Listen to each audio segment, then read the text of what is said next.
of things, which is, of course, the fire side of things. Now we're gonna start with me throwing some gloves on. This is just gonna make my life a little bit easier. All right, so we're starting off with a combustion reaction. If I can get these gloves out, my goodness. There we go. For a combustion reaction, you need 3 things. You need fuel, heat, and oxygen. Say that with me. Fuel, heat, and oxygen. One more time, by yourselves, go. Fuel, heat, and oxygen. Excellent work. Now keep those 3 things in mind, because it is kind of a reoccurring theme in the show. And the fuel for our first demonstration is the one, the only, the amazing. This is the Dust of Doom! Yeah, that's fair. So this looks like a jar full of dirt. I understand that this is not an intimidating object, but to be fair, this is also just fuel, right? By itself, this is not going to do anything, even if you give it scary lights and a fun sound effect. It's still not really going to do much. We need all 3 of those ingredients to work together to give us the reaction that we want to see. So, safety first, always. And I'm going to start by getting a big handful of our fuel here. By that, I mean as much as will sit in my hand. So we have our fuel. I have a lit match. A lit match, there we go. And this should be an easy question for you guys, actually. What should I do? Light it on fire! Yeah! Thank you, scary lights. Okay. So that didn't work. That was Thank you. Very anticlimactic. Okay, let's go through the checklist. Do I have fuel?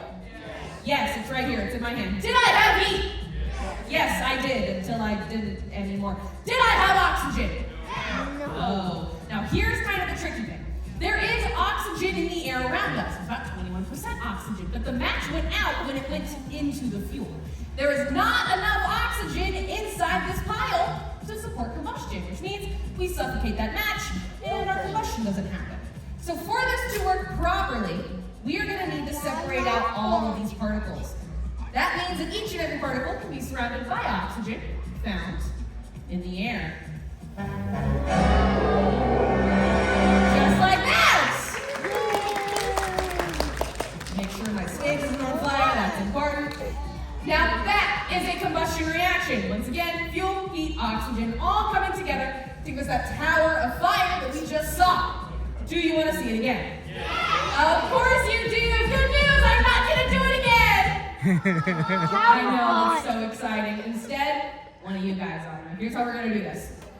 I'm going to pick a volunteer based on sound because I can't see you guys. Remember, I'm blind. The stage lights are too bright. So, I'm going to say go. When I say go, you are going to scream as loud as possible, and I will pick the loudest person in the room. Sound good? Yeah, okay. Parents, cover your ears. You know your kids better than I do.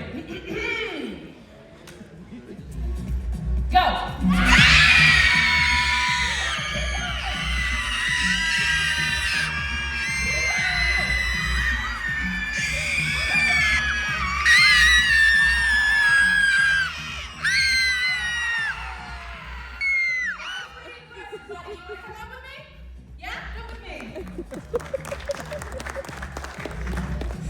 Good work, friend. Hello, what's your name? Rakita? Big round of applause for Rakita, everybody! All right, Rakita, what's the first rule in any laboratory? Keep goggles on, so safety first, absolutely. So I'm gonna get you some goggles to wear. There we go. I'm gonna get you some goggles to wear. Put those on for me. And, very important, are you right-handed or left-handed? You're right-handed, awesome. So I'm gonna draw a line on the floor here, and I need you to stand behind that line. There you go, and face the audience, just like that. Now hold your right hand out. Perfect, and I'm gonna give you a big handful of the Dust of Doom. Now, here's what we're gonna do. It's pretty simple, okay? I'm gonna light this on fire. We're gonna give you a countdown. 3, 2, 1. When we get to 1, you're gonna throw the fuel through the fire. Easy? Now, 2 things. You gotta wait for the countdown, okay? So don't throw it early. And 2, you have to stay behind the line, okay? You ready? All right. So let me show you what you're aiming for. Don't do anything yet. All right. You see how it's blue at the bottom, but orange at the top? You're aiming for the orange part. Now, if it takes a few tries, that's okay. Are you ready? All right. In 3, 2, 1. Hey! That was good. First try, my guy. How do you feel? You feel great, as you should. Now, make sure you get all of that off your hands, because I don't know what it does to bare skin. He has human skin. He's fine. Thank you. All right. I will take that. I will take your goggles. And Rakita, I need you to take a bow for the people. One more round of applause for Rakita, everybody! All right. You can go back to your seat, buddy. Thank you. Amazing work. That is honestly kind of difficult to hit first try sometimes. So that was pretty impressive. Now, once again, just as a refresher, we had all three ingredients, fuel, heat, and oxygen, come together to give us that fire that we just saw. What we were left with, by the way, is a byproduct converting called carbon. So you'll notice, in the mess that's now all over my floor, there's some kind of brown and black speckles and splotches. That is the carbon that we created. That is also partially responsible for the smell of burnt marshmallows that you will smell very shortly if you don't already. You're welcome, it smells delicious. Now that we've talked fire, it is time to show you guys why Forces gets top billing in the show. For that, we're gonna need the Vortex Cannon! Thank you. It's still going.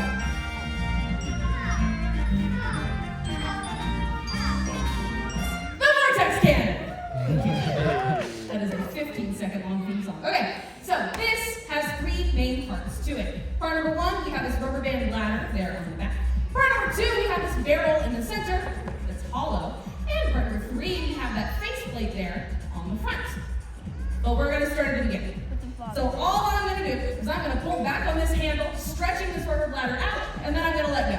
But since this is a giant piece of rubber, when I let go, what is it going to do? It's going to snap back into place and it's going to make a sound. You are absolutely correct. So as it snaps back into place, it's going to push the air in here out very quickly. We're using something to our advantage here called Bernoulli's principle. Now, Bernoulli's principle states that faster moving fluids have less pressure. So first things first, what is a fluid? Name a fluid. Water. Water, absolutely. Water, tea, Gatorade, lemonade, coffee, all of those things are fluids. Now, liquids are not the only things that are fluids. Gases are also fluids. So in here, we have air. We'll get to why that's a problem in just a second. But for now, I'm going to pull back on this handle, let go. This will push forward, pushing the air out. That is now our faster moving fluid and our low pressure system. But I'm going to simplify this even more. Instead of thinking of high and low pressure systems like we're talking about weather, instead we're going to think of this as strong and weak air. So the faster the air moves, the weaker it gets. The slower the air is, the stronger it gets. That means that the air exiting down the center here, that's our weak air, that's our low pressure. Some of that air, however, very important, will hit the back of this faceplate, slow down, and become our high pressure system, or our stronger air. It will wrap around the weaker air as it exits, creating something known as a toroidal vortex. Now here is the problem that I mentioned a moment ago.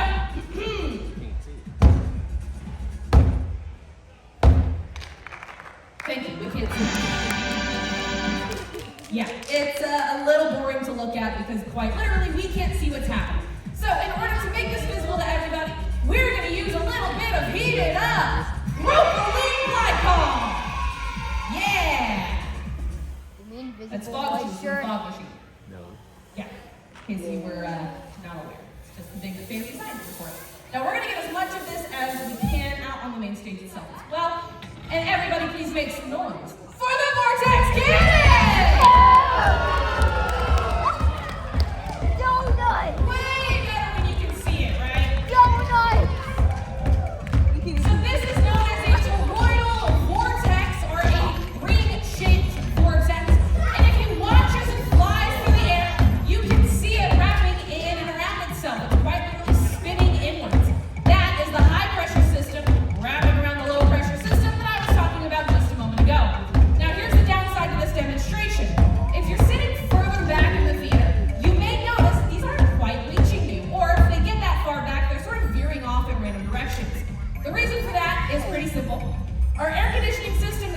pointed behind all of you. It is pointed down towards me, and that air is stronger than this air, so it kind of knocks it out of the way. I know, not super fun. But good news, if you would like to make your very own Vortex cannon at home, you can do that. It's just not gonna look like this. This was made by somebody who knows how to weld, not me. Instead, if you want to make your very own at home, all you actually need is a cardboard box, some strong tape, and a pair of scissors or a box cutter, of course with adult supervision. Get your box, tape up all of the edges and corners, give it a really good seal, and then cut a hole out of one end. Make sure to leave at least 1 inch or 2 of space on the shortest side. You don't want to cut it all the way to the edge because then you won't get the air to hit, slow down, and wrap around like you need it to do. Go ahead and break out the Christmas time fog machine. It's probably the one with like Christmas trees and stuff on it, I don't know. Use that to fill your box with as much fog as possible. And then find your flattest sides and squeeze in short bursts. Works the exact same way, just a different mechanic to it. Give me a donut. I want a donut. Works super, super well too. Now, if you were thinking to yourself, man, I don't have a Christmas time fog machine, but I sure would like one. Good news, if you go online and you buy a fog machine and have it shipped to your house, it will show up in a box. 2 birds, 1 stone science. Big round of applause for the Vortex Cannon! Woo! All right, so now we have talked forces. Hey, we have talked fire. Don't go in. It is officially time for me to introduce you all to my good friend, Fernando. Now, Fernando here is a little shy. It always takes him a minute to want to be part of the show, you know? So I do need everybody's help here. I need you to, as excitedly as possible, please, say, go, Fernando, go! Go, Fernando, go! Fernando, buddy. It's 11:13 in the morning, we gotta wake up. Oh, hold on, wait, that's on me? That's my bad. I didn't take the lid off. That's important. Okay, take 2. Go, Fernando, go.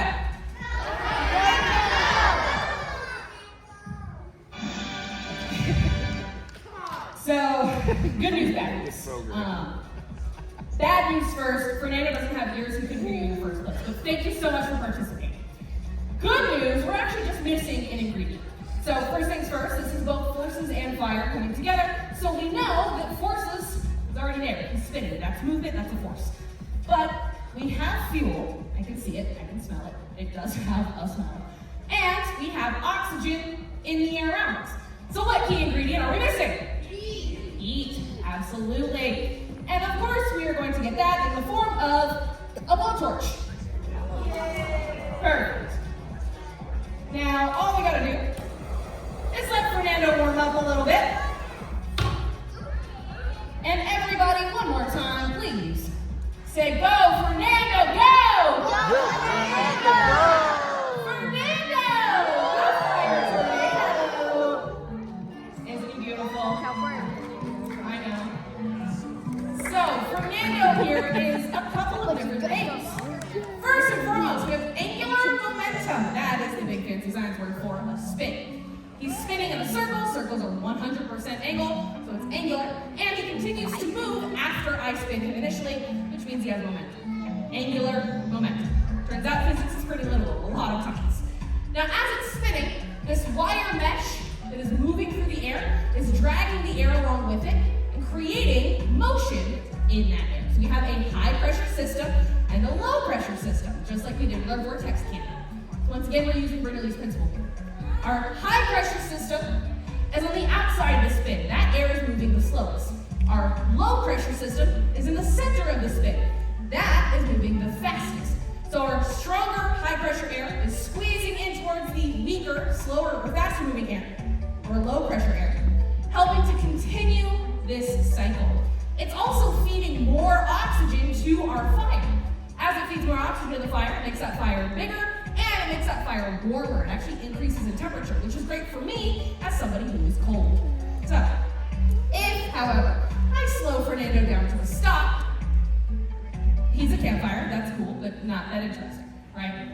When I slow him down down to a stop though. Here in a second, you may notice that it kind of starts to lose some of its color. It may become a little bit more like invisible or transparent at the base, or even in some places turn blue.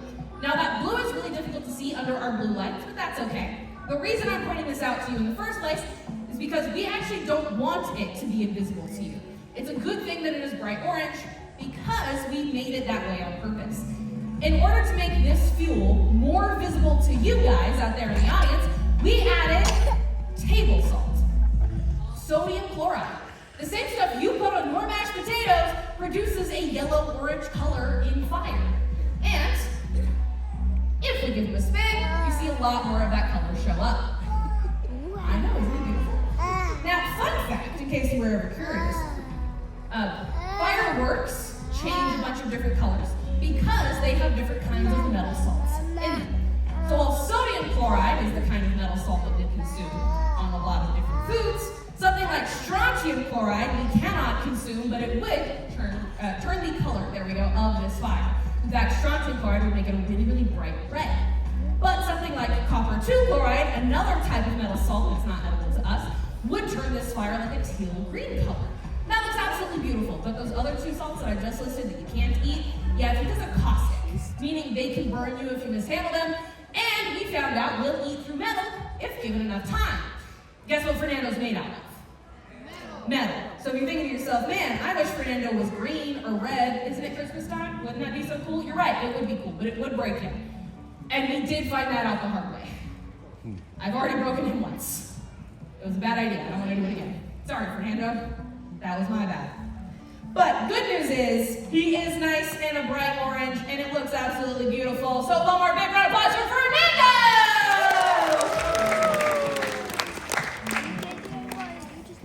Now, one thing about a fire tornado is people typically tell me it's not advised to just leave this spinning and burning indefinitely for the rest of the show. So as beautiful as he is, it is officially his afternoon nap time. Everybody say good night, Fernando! Good night, buddy. All right, by putting the lid on Fernando's pan, what key ingredient am I taking away? Oxygen. By taking away the oxygen, we take away that fire. Of course, we take away any possible danger. All right, that now means we've talked forces. We've talked fire. I just set forces on fire. All of that is absolutely fantastic, but it does mean that our final demonstration is our explosion. If there is anybody in here that does not want to hear an explosion go off, now is the time to leave. Take a moment, decide where you would like to be.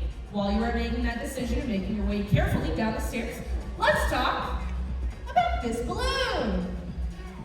Inside of this balloon, I have two gases. Balloon. Balloon with a theme song. We have hydrogen, which is very flammable, and oxygen, which is going to be the thing that turns this into an explosion. Hey, we did it. Hey. Look at that timing. All right. So basically, the hydrogen here, very flammable, also lighter than air. The balloon does float, that's why we have it attached this way. The oxygen is going to speed up this reaction so that you not only hear it, but you probably will also feel it, especially the closer you are. So again, this is loud. Please, whenever I give the countdown, cover your ears. And if you're thinking to yourself, man, this is like a family-friendly museum. We're indoors. How loud could this possibly be? Very loud. I concerned the fire marshal once. And that was fun for me. All right, hello friends, it's about to get loud. Just so you guys know. I'll let them get their seats because it would be rude to scare them down the stairs. I'm not a monster. I'm just a scientist. Not even a mad one half the time. Oh, hello friend. All right, is everybody where they would like to be? All right, cover your ears, cover your ears, cover your ears. Hydrogen, oxygen, explosion in 3, 2, 1. We did it! Yeah, that was even louder than my ears covered. And fun fact for all of you guys, my kind of in training still performer Jenny made this balloon. So round of applause for Jenny, that was good work.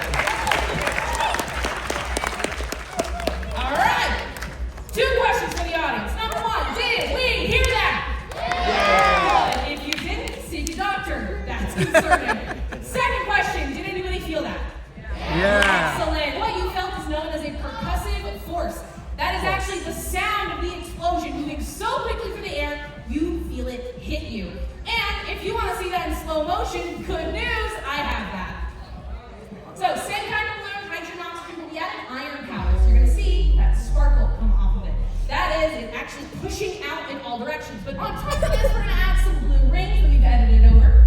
Those blue rings represent that sound with percussive force moving out in all directions. That is what you felt hit you when that explosion went off. One more time because it's fun. Now, sadly, ladies and gentlemen of the audience, that is all that is left of my balloon. And that is